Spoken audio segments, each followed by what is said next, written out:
local caver named Jeff, who operates OntarioCaves.com, let me know of a cave located somewhere here in this town.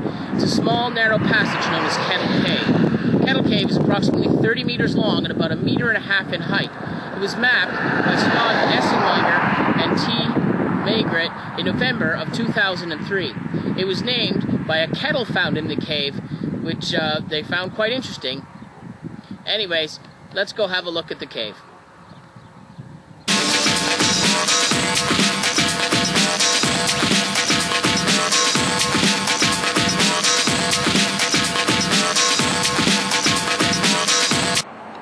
So we're here at an undisclosed location along the Niagara Escarpment. Now, due to the sensitivity of the cave networks that are running through this area, we don't want people going in there making a mess of things, spray painting on the walls, things like that. I've been asked to keep this location a secret by some of the local cavers. I'm certainly more than happy to agree to do that. Anyways, one of the next things that we need to do is descend all off and away from the Bruce Trail and down onto the rock face below. As you can see behind me, it's quite steep. We're going to head on down, try to find the rock face, see if we can find Kettle Cave.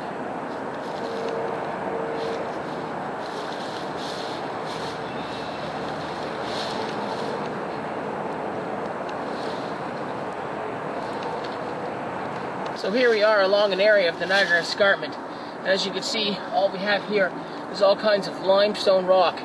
Now, limestone is very, very common in this area, and it runs along the entire Niagara Escarpment. Now, where I'm actually standing, several million years ago, would have been underneath an ancient lake shore.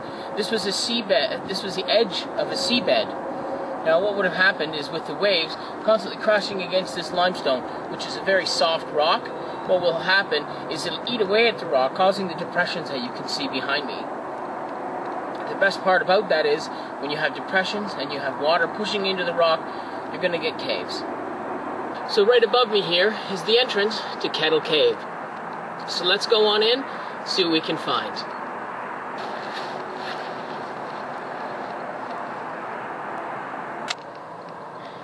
Entering the cave, we can right away see that it's fairly snug. However, it is definitely possible for someone to get in here quite successfully. We can see the effect of the ancient seabed, which used to push up against this limestone. And how you can see that is these ripple effects on the side of the cave. The cave walls are coated in quite a significant amount of mud, as you can see here. And what this is from is small fissures that have opened up and cracks in the walls of the cave to allow things like water and dirt to get in over the years. Now, I'm no lightweight, but as you can see here, it's definitely fairly snug inside this cave. There won't be too much further that I can go, but we'll see how much farther we can get you.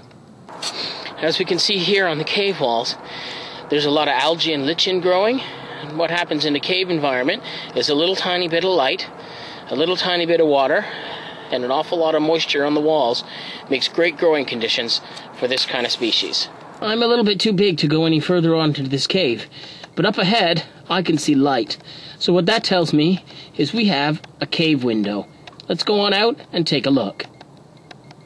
So what we have here is a cave window, also known as a fissure. And what's happened here is that over time, the water that's been running underneath and through this cave has slowly eroded it, causing a collapse of the ceiling down below. So let's go down and see if we can take a look. Maybe we can even find that kettle. Now, the top of this cave window, I notice, is very narrow, but as we get in it, I can certainly see how big it actually gets.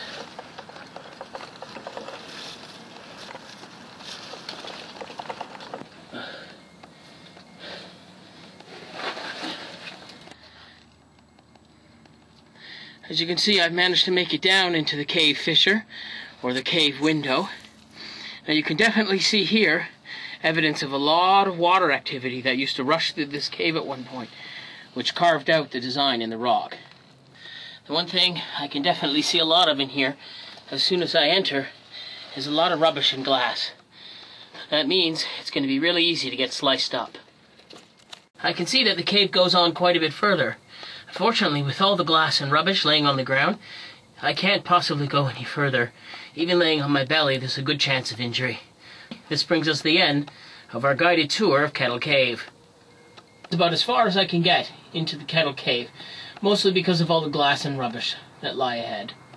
I'd like to give a special thanks to Jeff from Ontario Caves and Scott Essinger for helping give me the general direction of this cave in several different emails. Now, if you know where this cave is, or any cave like this, I would strongly urge you to not enter the caves without getting proper training and using proper equipment. I'm the Wolfman, and thanks for watching.